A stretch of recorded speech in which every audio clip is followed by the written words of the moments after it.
Hi everyone. So this is the first soap that I'm making with the new setup, which I am very excited about. I am going to walk you through my process and try to keep my commentary to a minimum. I tend to be a bit of a chatty soaper, so I will attempt to minimize that so you guys can focus on what I'm doing. So here is my 4.5 pound tall and skinny mold from Nurture Soap. Here, I'll pick it up so you can see Nurture Soap. I love this mold. I have a bunch of them. They are my absolute favorites. This is my lye water solution with coffee as the water. This is my melted oils. And this is fresh raw goat's milk with coffee. And this is my fragrance oils and some fresh coffee grounds. So let's make some soap.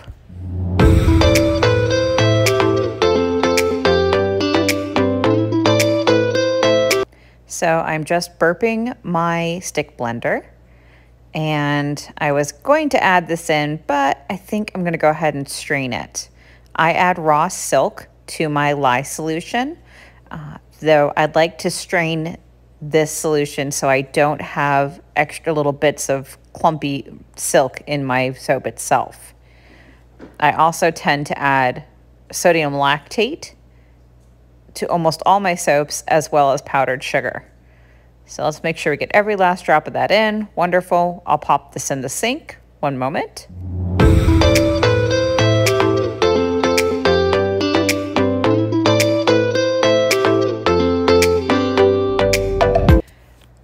So what I've done now is blend in, after burping my stick blender, the coffee lye solution and my melted oils.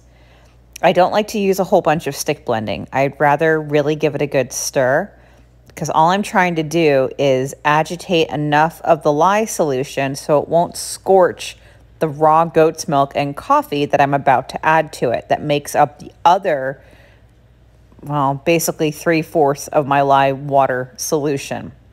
I find this way I don't scorch the milk, and I have a very nice integration into the actual soap batter, which is my favorite way to add in my goat milk typically. So here we are. Here's our beautiful coffee latte looking goat milk and coffee solution. We're just going to pour that right in. And now that that's added, every last drop there, let me throw that away. One moment. We're going to give this another real good stir and then blend it together. And we'll get a beautiful kind of creamy looking soap batter combination here. And this is not discoloration. This isn't scorching. This is just from using the coffee in the lye water solution. Since I want a kind of interesting design, I'm not going to do a whole bunch more stick blending. I'm just going to stir this a little bit more, scrape it all off, and then we're going to divide out our soap batter into the colors that I'm going to be using for the pour. The fragrance oils I'm using are decently behaved, but I also don't want to give any excuse for this batter to accelerate on me, because the design I want is complicated and takes a minute.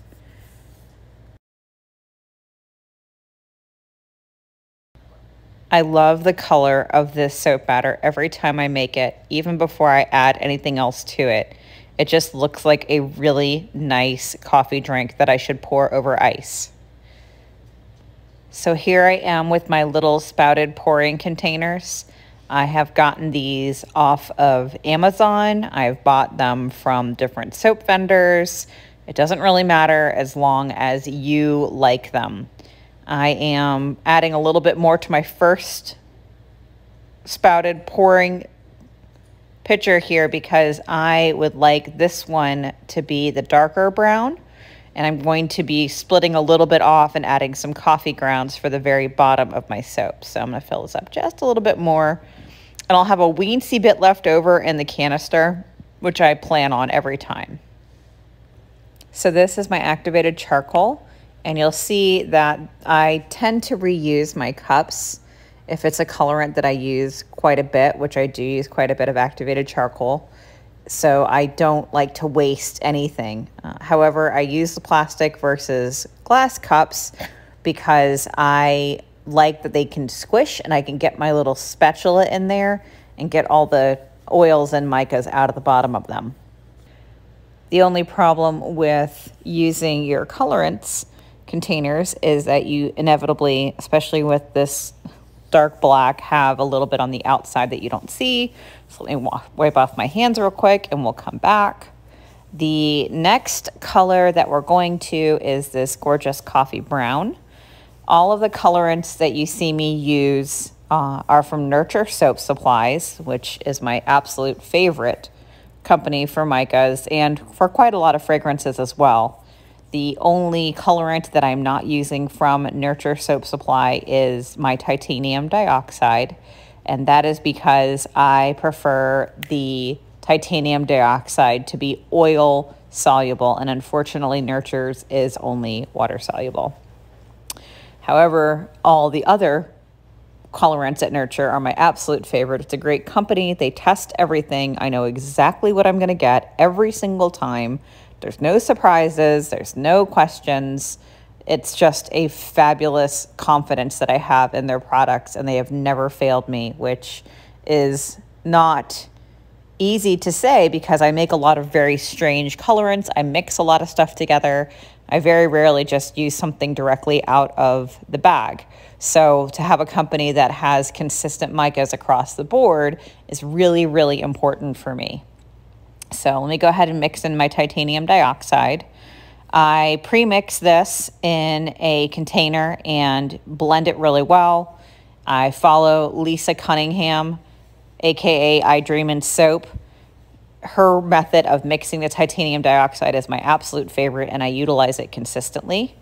I don't want this to be too white. I just want to counteract the darkening of the fragrance oils themselves, and I want it to be a nice cream color, which this has come into a lovely cream. I'm really happy with this. So I'm just going to give these a couple more little blends to make sure everything's dispersed, and we'll go ahead and start pouring some soap. So you'll note that I've mixed all my mica colorants before I've added my fragrance. Even though I know this fragrance combo is well behaved, I like to get all my colors exactly how I want them before I add the fragrance. It just adds another layer of difficulty. So why make my life harder when I know that if I just get the color the way I want it immediately, then I'm not going to spend time with a fragrance that might accelerate a little bit trying to get it exactly correct. I have learned this the hard way multiple times. Don't do it the hard way. Learn from me. Do not add your fragrance oil until you've mixed your colorants to be the exact colors you want. Otherwise, it just ends in tears over and over again. Since I didn't stick blend a whole bunch in the beginning, I like to make sure that everything is very well blended. So I'm going through now and mixing each individual spouted container to make sure my soap is completely mixed, the colorant's completely mixed, and now the fragrance oil is completely mixed. So I'm satisfied with that, and we're going to head and pour a little of the dark brown into the bottom of the container. It's so full, I can't really control it easily, and this design I want to do calls for a darker color at the very bottom to take up some room. I'm now going to pour a little of this off and add my coffee grounds to it. I like to do soaps that have options for scrubbing and non-scrubbing. So I pour a little bit of this off and add my coffee grounds to it, and that will be at just the very bottom of the soap. I'm just going to take a moment here and get these coffee grounds added to this extra pitcher where I've poured a little bit off. I like to use coffee grounds that have already been used. I find that they are better behaved in soap. I don't get as many strange halos or different colorations. And in this bar's case, as I noted previously, I don't want to have the entire bar scrubby. Part of it is I don't want to mess up my pretty design when I cut this soap because the coffee grounds tend to leave little tracy scratches. And part of it is I know sometimes I don't want a completely scrubby bar, so I want the end user to have some choice in it. Now this batter is extremely fluid, extremely pourable still. So most of this is going to go right down to the bottom of this bar, which actually is exactly what I want, because again, I'm looking to have a difference. I want it to be scrubby at the bottom and smooth the rest of the bar up, because I can then work around it. So let me just scrape all of this in, and then we can move on to the next stage of this. Now you can't really see, but I've actually got a little spatula that I'm tucking up underneath the bottom of this loaf mold here in just a second. And that's because the design I want to do requires a little bit of a tilt to really get the look that I'm looking for at the end. Now that I've scraped out just about every little piece I can, I'm going to take a couple seconds to clean up the sides of this. Now, I'm not the tidiest soaper. I wish I was. There are soapers such as Sorcery Soap Works and again, Lisa Cunningham from My Dream in Soap, who have these beautifully clean pours and aesthetics. I don't know how they do it. I'm not that magical. I'm a messy, haphazard soaper, but I don't want that to be the case. So I'm going to clean all this up and come right back. So I've sped this next bit up a little bit, mostly as it's a very long part of the video. However, all I'm doing here is checking all my oils and batter to make sure it's nicely pre-mixed. And I'm going to go ahead and start pouring this. Now, normally I would use a towel to try to tilt this mold up and towards me.